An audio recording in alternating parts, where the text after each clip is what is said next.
you so much, Pastor Louis. I hope I've connected and pushed all the right buttons. It's really wonderful to be with you. Thank you for that introduction, and it really is good to see you again, my friend and board member, board chair of Focus on the Family for many years. So thank you for the invitation. It's a joy and a privilege to be with you all and to share about Focus on the Family, which is the mandate I've been given. But I thought, since this is a theological seminary, that I should start by laying something of a theological foundation. And so I'll ask you a theological question. Did God create anything not good?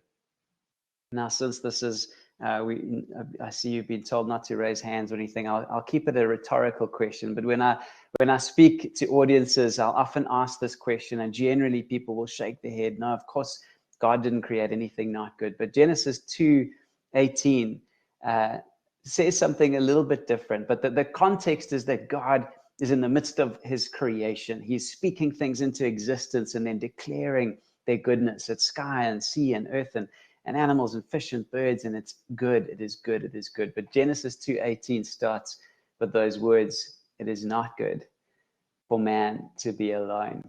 And God pauses in the midst of his creative act to make a divine statement. You see, there'd never been aloneness before, and now there was. God had existed for all eternity within the Trinity in perfect communion and relationship and fellowship.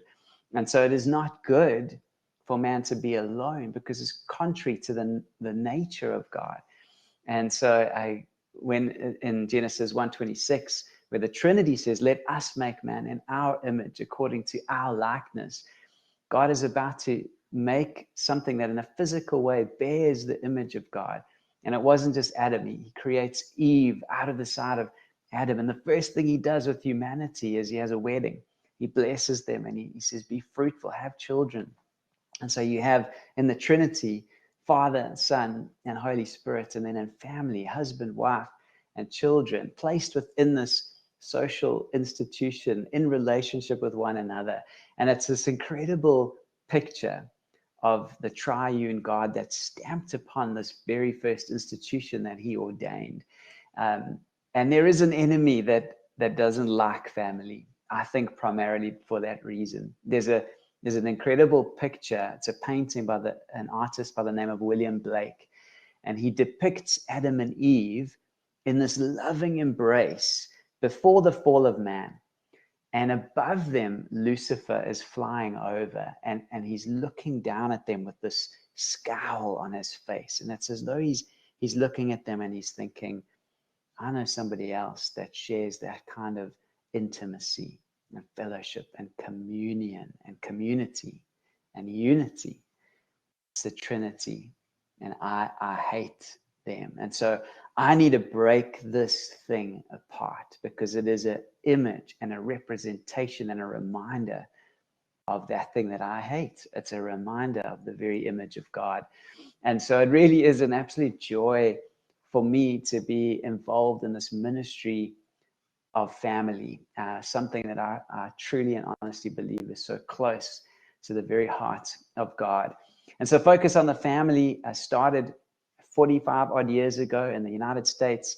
It started with a man by the name of Dr. James Dobson. Some of you might be familiar with that name. He was a pediatric psychologist, and he was just seeing the effect of the breakdown of the family, the devastation that left, particularly when it came to children. And so he started writing books, and he was getting invited to speak all over the place, until somebody said, "Hey, you're going all over the place speaking into these issues of family, but you're not even having time to spend with your own family." And they convinced him that a good way to be able to get the message out while not having to travel so much was to get onto radio. And so he started a radio program that was called Focus on the Family. And the ministry just grew and grew. And then interest came from other parts of the world saying, hey, we need these principles. We need these resources to help families in our nations. And so Focus on the Family Africa is celebrating 30 years of existence here in Africa. What I enjoy about the model of Focus is that it was never a US organization that was just growing and planting branches all over the world, kind of run by the mothership in the US. It was very much we'll go where we are invited, and we'll respond to the need, and we'll start with a ministry partner that is asking for those resources. We'll come alongside them and help establish a local office of Focus on the Family, but really empower them to have authority to make decisions that are relevant within the context of that nation. And so we have a lot of authority. We're an independent organization governed by a local board of directors and authority to make decisions that we believe will have the greatest impact when it comes to family in our nation. I'm just see how I can skip. There we go. I had something blocking me. So Focus in Africa, this is kind of our territory, sub-Saharan Africa. There's an office in Egypt that speaks into the Arabic-speaking world. And we operate from our little office here in Hillcrest, 32 Old Main Road, although we do have two other little satellite offices now, one in Newcastle and one in Estcourt that I'll speak into a little bit later. We, as I said earlier, are celebrating 30 years, so 30 years of ministering to families in Africa. And just to go into a little bit of kind of the who we are at the top level, our corporate purpose, we call it. Honestly, the way I describe this is that this is what gets us up in the morning. This is why we come to work every day, and that's to cooperate with the Holy Spirit in sharing the gospel of Jesus with as many people as possible by nurturing and defending the God-ordained institution of the family and promoting biblical truths worldwide. At our core, we want to share the gospel of Jesus, and we do that through this vehicle of family, which is that institution, that first institution that God ordained. Our mission statement is to strengthen families in Africa with knowledge, care, support, and biblical truth. Our vision, what we want to see is redeemed families, communities, and societies worldwide through Christ. And our brand, how we hope people perceive us to be, is a trusted, compassionate God with an unwavering heart, making personally relevant connections as an inspiring family advocate. So coming kind of down to Africa, and particularly South Africa, where the majority of our on-the-ground work happens. As I said, we've got a lot of authority to speak into the realities of our nation. And the truth is, we have a lot of challenges when it comes to family in South Africa. This slide shows that this is the percentage of children in two-parent homes. It's 36% in South Africa. And I think you will all be very much aware of the challenges of single-parent homes in South Africa. But it's quite interesting when you see that stacked up against other countries around the world, even other African countries. Very low. 36% of kids have that privilege of being raised in a two-parent home. I heard somebody put it this way. He said, if you take a cross-section of children in South Africa, you've got 12 kids. So imagine 12 kids lined up on your screen, little stick figures representing the children of South Africa. One of those kids is in a home with two loving, involved, engaged parents. 3 of those are in a home with 2 parents, but one of them is emotionally absent or uninvolved. 6 are in a home with single parents, and 2 are orphans. Sorry, I see my camera disappeared, so I'm just trying to get that back up. So incredible statistic that 1 out of 12 in a home with a loving, involved, and engaged mom and dad. The flip side of this coin, or I should say that it's really 2 sides to the same coin, is this aspect of marriage rate. So that we're not talking divorce here. This is the percentage of people in South Africa that are of an age to be married who are married. And again, it's 30%, way lower than many countries around the world. And the reality is, it's a cyclical thing that feeds into each other. Child grows up, he's been born outside of wedlock. 62% of kids in South Africa are born outside of wedlock. He grows up with a single mom that's raising him, and he goes to school. All of his friends, most of his friends are in homes with single parents. His aspiration for life is around, I want to get an education, want to get a good job, make some money, have relationships, probably kids along the way, but not necessarily within the context of family, because that's not what's been modeled. And so again, that marriage rate, again, that out of wedlock birth rate, and the percentage of kids being raised in a two-parent home is just cycled around again. And so it's a huge challenge for us in South Africa to speak into these realities. So from a strategy perspective, as Focus on the Family Africa, around the world, of course, Focus on the Family is speaking primarily into marriage and parenting. How can we help provide or strengthen marriages to have a thriving marriage that reflects God's design? How can we help parents raise their kids with biblical values? But the reality in South Africa is that we've added some kind of nuances to that strategy. Under parenting, we've said it's parents and parent figures, anybody playing the role of a parent in the life of a child, whether that's a caregiver, whether that's an aunt or uncle or grandparent. We want to help that parent figure raise those kids in the best possible way. When it comes to youth, we're saying, hey, how can we play something of that parent figure and speak directly to the youth? Because we want to promote, we want to build character in the life of those youth, but also promote the value of marriage and family to this generation that for the most part is not seeing it modeled for them. And then for marriage, it's not only strengthening marriage, but it's also promoting, again, this institutional marriage that's so important.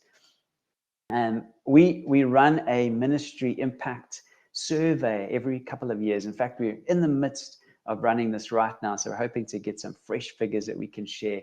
And what we enjoy about this is that although every month we're tracking the numbers of, how many people came to an event, or how many people went through a program that we ran in a school, or whatever those metrics are that we're tracking, what it doesn't necessarily tell us is it having an impact in people's lives? Of course, we like to believe that it will be.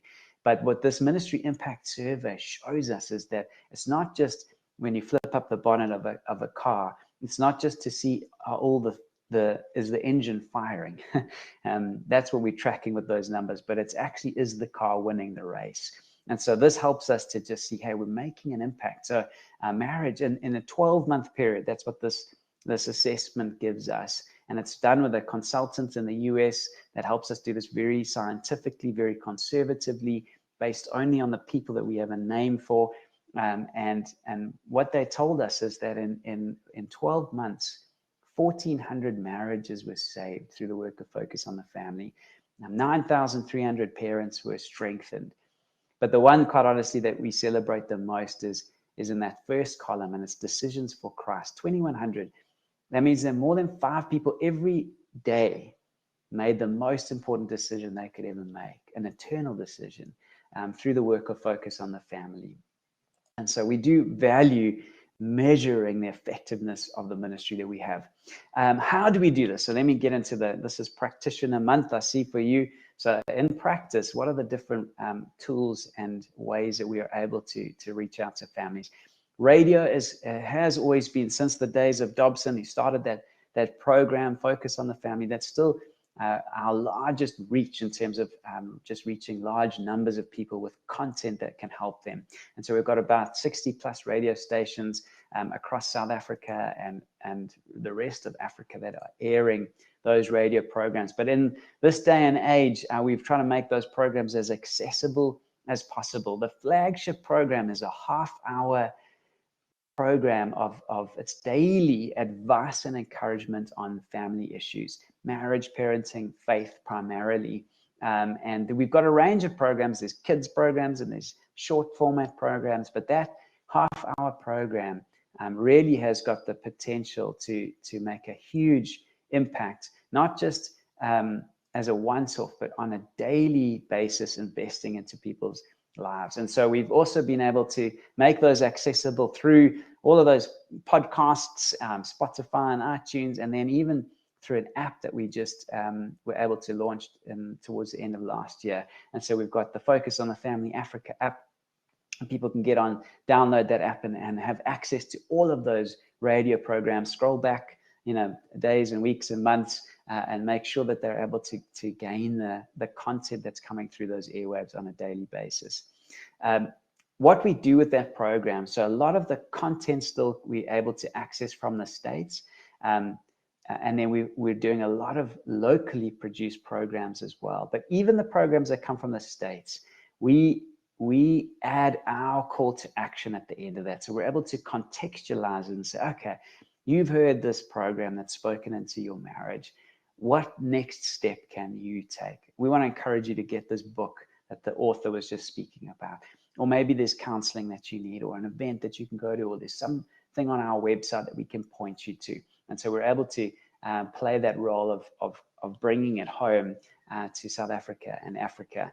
And then we've produced a number of local programs that we complement the half-hour program, but we also have a 5-minute program that we air on a number of radio stations, and that we've translated into Zulu as well, speaking into all kinds of issues, not just family, but where people are wrestling with issues of faith, with issues of maybe it's domestic violence and alcohol abuse and all kinds of things that we can speak into from a Christian perspective through that program as well. Our website is an awesome starting point for accessing all of the content that we have to offer. And so we've got our social media presence there, but the website has got thousands of articles. So it's rich in content, both text, there's video content, there's all of that audio content that people can access as well. And then through the website, we've launched some tools that people can access, like our marriage assessment and our parenting assessment. These are assessments that people can take. It's like a 5-minute test that you fill in the answers to the questions, and then it gives you a report. And it gives you the areas you're strong in your marriage or parenting, and then also some growth areas. And then beyond that, it suggests, hey, here's some articles, resources, videos, audio that you can invest into your marriage to grow you in those areas that you might need some help in. And so we value the content that we have, but also the tools that we can give people access to, that they can learn how to grow in their various areas in their marriage and parenting. And then I know, obviously, we're speaking to those that are pastors or training to be pastors. And so we've created, we've got a church engagement arm to focus on the family, because we believe in the local church. And our hearts, really, we're a para-church organization. We exist to come alongside the church and help the church with the resources that we have, particularly from a family perspective. But we also want to help the pastor. We really do want to come alongside the pastor and his or her family and be able to really invest in your lives. And so we've created this pastoral and church portal on our website. I encourage you to go and have a look on that. You'll find that under our faith section on the website. And what we're putting there is, yes, it's articles that might be of benefit to the people that you're shepherding, but more and more what we're adding there is content that's aimed directly at you as a pastor. What are your needs, and how can we help to meet those needs as we come alongside you? And there's videos that we're going to be starting to put there as well to speak into the life of the pastor as well. Resources, again, Focus on the Family is known for providing biblically based family strengthening resources. So right from the days when Dobson started writing books like Dare to Discipline, Focus has been known for these resources. So we've got a bookshop here at our office in Hillcrest, but we provide all those resources through our online shop. So it's very easy to browse and have a look at all of the incredible content that we make available. Focus has got a very strong, trustworthy brand. We've worked hard to keep the trust in our brand. And so we don't stock rubbish. We stock the stuff that really is orthodox and is not just fluff. It's based on the truth of God's word and speaking into family issues. And then counseling is another thing that we value highly. And so we've got a counseling director. She heads up a team of counselors. We've got a number of volunteer counselors that give of their time. They might just give a Monday morning or a Wednesday afternoon to offer counseling. They're all registered counselors. And we really believe that I think counseling so often is underutilized and undervalued in South Africa. And sometimes a person just needs that third party that can speak into their life and speak life and truth into their situation. And so we provide counseling in a range of different ways. We've got a website that kind of spells it all out very nicely, but we can get in touch with you over the phone. We can respond to an email inquiry and give you, send you some links of articles and resources that might be of benefit to you. We can pray for you. If you send a prayer request, we can pray with you over the phone. And then, of course, we do face-to-face counseling, both online and in person. So we've got a counseling center here, and we've got a counseling center in Cape Town. But we do online counseling, which is face-to-face via Zoom for anybody who's looking for counseling across the country. And so again, that's a resource that as you shepherd your flock, or as you move into that place within your ministry, to be aware of, because even pastors are not always equipped from a counseling perspective. They know the Bible. And what's great about what we bring from a counseling perspective is it's Christian counseling. So it's based on biblical truth, but it's also bringing in the science of psychology and counseling, and the practical side of how does one do that in a way that brings results, along with obviously the supernatural that God can do and healing that he can do in people's lives. Through the counseling team, we've launched a number of different initiatives as well. One of those is called Alive to Thrive, and this is a biblical guide to preventing teen suicide. And so it's very sad that this is a reality that seems to be growing around the world.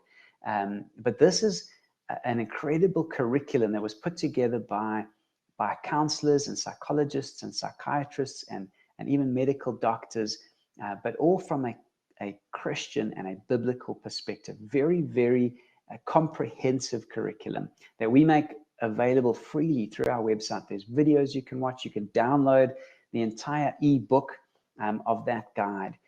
But then, because the content is so comprehensive, sometimes people just say, well, it's too much for me to actually digest on my own. Can you take us through this? So we've been running these workshops on a regular basis to take people through the content and help them digest. This is aimed at anybody playing a role in the life of a child. So it's for parents, it's for youth workers, it's for teachers in schools, or anybody, as I say, playing a role in the life of a child. Alive to Thrive, very, very important curriculum. And then we launched something a few years back that I'm still excited about. It's called our online mentor program. And what we're doing here is we're raising up an army of what we call digital missionaries that can step into online conversations that are happening and provide encouragement and support. So what this is we've got software that we can kind of troll the internet and find people speaking about and asking questions about issues that are important to us, issues of family, issues of life, and then we can find those posts and then assign those posts to these online mentors who are volunteers that have said, hey, we love what Focus on the Family is about. We wish we could do something to contribute and to help, but we work for a living and we can't come and volunteer all the time. We're not a counselor, so we can't even, we're not qualified as a counselor. But in this case, all you need is a heart to come alongside people, access to the internet and a device that connects, and maybe a couple of hours in the week that you can say, I can give that. And these digital missionaries, these volunteers are responding to these posts where people are asking these questions, and they're not coming to Focus on the Family. They're not coming to the church. Very often they're not Christians. That's why we call them digital missionaries, these online mentors, because this is an opportunity to speak into the lives of people who don't know Jesus. And so they're going to the World Wide Web with their question. And very often the replies that they're getting are not helpful. And so here we can reply and say, hey, we understand what you're going through. I went through something similar, and let me share what helped me when I was in this place. And here's a great article that you could read, or here's a broadcast that I found that might speak into that situation you're in. Why don't you listen to this? Or even, hey, this is what happened to me, and I'm just sharing my story. It doesn't have to be linked to something on Focus on the Family, but in that way, we're able to really reach out to a hurting world that needs help. And so excited about that growing. Events and seminars are a wonderful opportunity, again, just to get out into the community. For the first part of our existence as Focus on the Family Africa, we were very media-based. And so it was radio and resources and media. And then we saw an opportunity to actually get into the community and get face-to-face with people. And we saw an incredible response where people said, I've been listening to you on the radio. Now I'm getting to see who you are, and I'm coming to hear, a marriage speaker or a parenting speaker speaking directly into the issues that I'm dealing with. And we saw amazing impact, but we also saw the opportunity to grow relationships with people and even invite people to become partners with us financially, to support us on a monthly basis. So these four that I've stuck on the screen here were just in the last year that we've run these tours of events. We generally go around the country presenting these events. And of the four, three of those were local speakers, people from within South Africa, authors and specialists. And then the one was an international, was Greg and Erin Smalley, who came from Focus on the Family in the US. They head up the marriage channel there, and they spoke on Resist the Drift. So this is also a powerful way for us to be able to connect with people who need advice and encouragement. These are some pictures from some events a couple of years ago now. And then, of course, 2020 happened, and it was lockdown, and we had to take everything that was offline and put it online. And so we started running all kinds of events through online channels, whether it be Facebook or YouTube or Zoom. And what's amazing is that a lot of those lessons that we learned and a lot of those opportunities we're still capitalizing on. So we're grateful to be able to get back into the community and do in-person events. But some of the programs we still offer online, even at Alive to Thrive, for example, we still run that as an online workshop through the lessons that we learned over COVID. Then just this year, we launched this marriage enrichment retreat called Journey to Us. It's based on a marriage intensive that runs in the United States. It was a ministry on its own that was then acquired by Focus on the Family. It's been running for 20 years. And what they found, so that the marriage intensive is called Hope Restored. And it's aimed at those couples that are in crisis. It's crisis intervention.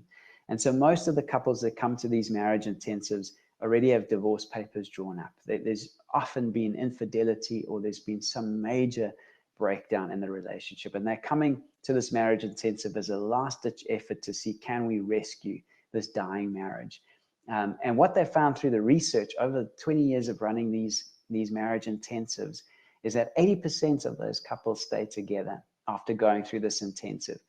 And so what they've done is they've taken the content of what's taught, the principles, core principles of what's taught within that Hope Restored, and they've given to that to us as a marriage enrichment opportunity. And so my wife Alison and I were trained in the content and the curriculum, and so we've been delivering these marriage retreats over this last year, just a couple of times, and amazing to see the impact of those principles being spoken over married couples that are coming, and just setting aside a weekend to get away. Most of those couples, although it's marriage enrichment, most of those couples have got challenges within their marriage. And so as the weekend unfolds, you hear from these couples saying, we needed this. We didn't understand this, and this is going to make a huge difference in our marriage. So we see, we're excited about this going forward and the opportunity to grow this with more speakers that can actually roll this out into the future. Wow. I'm getting to the program side of what we do at Focus on the Family. And we call this arm community engagement. And it really started with this desire or this reality of the brokenness of family in South Africa. And so going back to those statistics, going back 30 years, and just the reality of HIV and AIDS, and the huge number of orphans within South Africa, and how could we get involved in playing a greater role, stepping into the brokenness of family and community, with family being the foundation of community. And so the programs that we have, I'll speak into, but I hinted towards the beginning of these 2 offices that we started just a few years ago now. And we had an amazing opportunity where the Department of Social Development, so government, asked us to open these 2 offices, essentially running the Focus on the Family programs within these 2 geographical areas, and they would fund it. They'd pay for the staff, 2 social workers in each of those offices, but we could hire them, make sure we only hire Christian staff members, and we would run only our programs, so we would know that there were biblically based family strengthening programs that we would be running. And they said, absolutely, that's what we want. And so they've been running in these 2 offices for the last a number of years now. And it's incredible because it's funded, they can really just invite people to come and be blessed by the content of Focus on the Family. So whether it be a marriage camp that we've run, or we run soccer tournaments with one of our youth programs that I'll talk about. And we've done parenting programs, and we're able to do obviously a lot of counseling and just the social work aspect as well. But it's all from the foundation of all the pillars that we stand for as a Christian family strengthening organization. So our main youth program is this program called No Apologies. Again, right at the beginning, we shared our desire and our strategy is to make an impact directly on the youth, and to build character in their lives, and then to present something of a model for marriage and family, and to provide an aspirational view of marriage and family. And so No Apologies is at its core, or on the surface, it's an abstinence-based life skill program. So it's teaching sexual purity to the youth, but it's so much deeper than that. It's primarily actually a character program, and it's showing these kids that they have dreams and they have goals, and if they want to reach those dreams and those goals, that the decisions that they make now will have an impact on that. It's teaching them something about who they are, their identity. And then it's actually, when it gets into the aspect of sexuality, it's this beautiful opportunity to share about God's design for sexuality within the context of marriage. And again, to lift up this God-ordained institution of marriage, and give them that aspirational view of that. So we believe that there's such potential in taking this program to the youth that aren't seeing marriage modeled. And if we can get enough youth exposed to this and really buying into this, that we can create a tipping point that would change the culture, and the negative statistics that I shared earlier on. And so we're excited about this program. It's been running for 20 years. We're working on our 3rd revision of the curriculum, because obviously over time it changed, things like social media and bringing those in, and how the media affects us and how we connect. So all of those things have changed, and so we're constantly revising it, but the pillars remain the same. And so we've reached over that 20 years more than 1.5 million kids with No Apologies. We've got it in multiple languages around the world. In fact, it's run in about 60 different countries around the world. We've reached over 2.5 million kids with this program. And so we really are excited about what the future could look like if more of our youth could grasp the importance of this vital topic and the truth that's underneath it, that undergirds it. Our parenting program is Raising Highly Capable Kids. It's based on the Search Institute, who came out with 40 developmental assets. And what they did a whole lot of research around this, and they found that where kids had high numbers of these assets, 30 to 40, they thrived in life, and they were less likely to get involved in drugs and alcohol and gangs and end up in prison. But where kids had lower numbers of these assets, 0 to 10, then they were far more likely to get involved in drugs and alcohol and end up in prison, etc. And so the curriculum is based on how do we help parents create environments where these kids can gain these assets and thrive in life. What's amazing is that both No Apologies and Raising Highly Capable Kids are not overtly Christian. Both of them have got Christian kind of supplements because they're based on biblical principles, but we've got the opportunity to run them in government schools or through various different communities that maybe we wouldn't have access to if it had scriptures on all the pages. But what I find incredible is God is a God of science. The science that works is backed up by biblical principles. And so we've got all of the biblical principles internally and externally when we want to run this in a church, for example.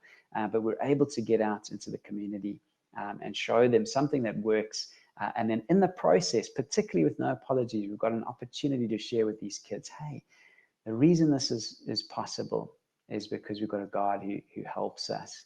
And so amazing stories of decisions for Christ that come out of both of these programs.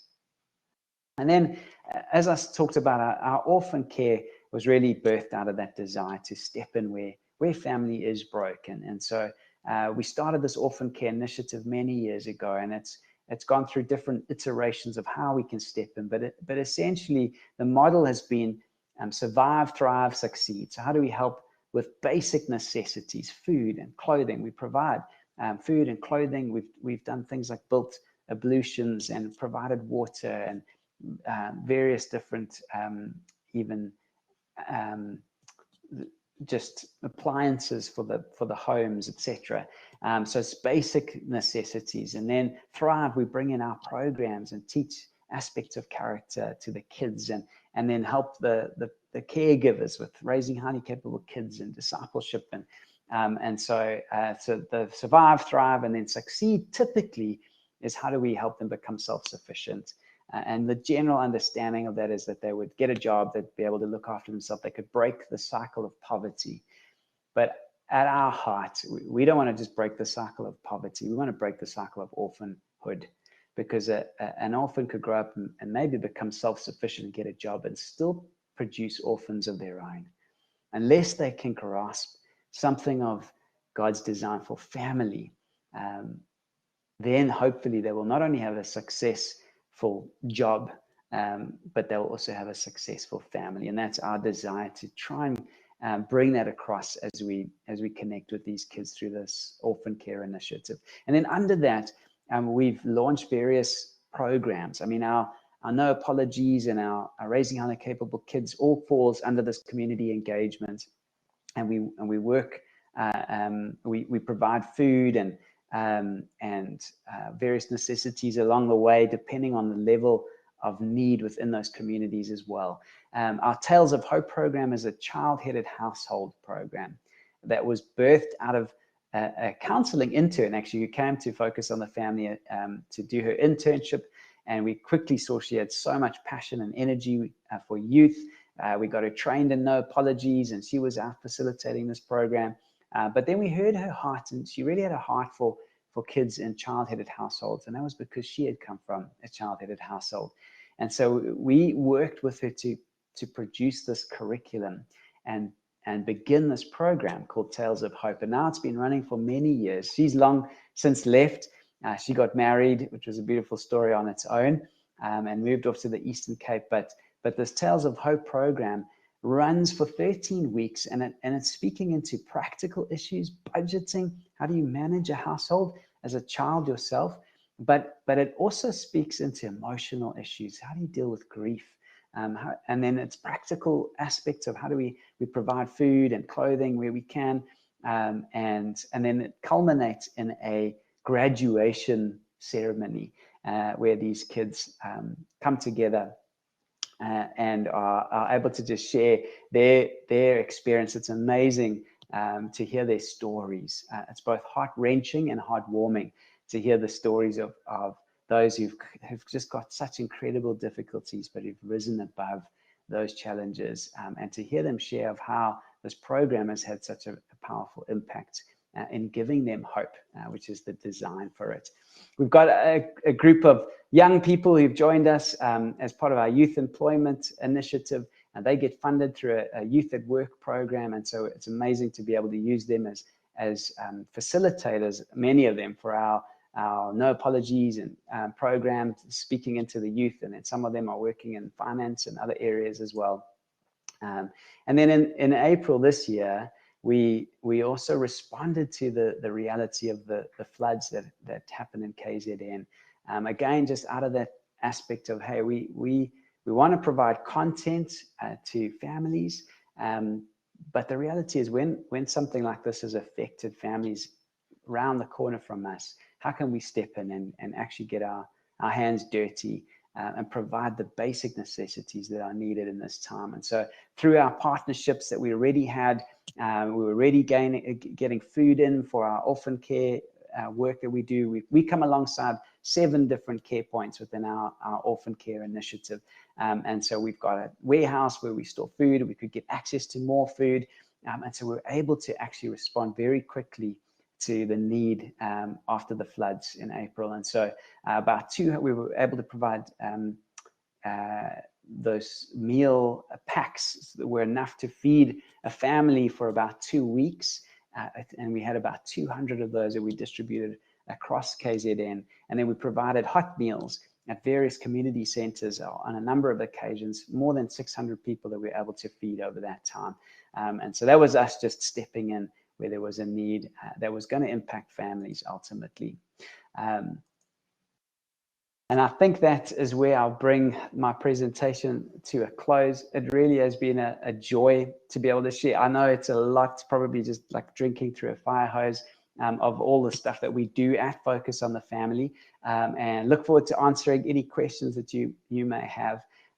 But thank you for your participation. Thank you for listening and just hearing about the work of Focus on the Family. If you don't get a chance to ask a question and you want to connect, please feel free to get in touch. The simplest way is just to get onto our website, which is safamily.co.za. And through there, you can connect with us in multiple different ways. But if you're just wanting to find out more about any of the things that we shared about, or as you get into your ministry and you remember something that you think, sure, this is a gap within my ministry that maybe Focus could fill, please do reach out. Our heart is to come alongside to not only speak into the lives of families, but to come alongside those that are. So I encourage you to reach out and connect with us, and love to be available to help you where we can.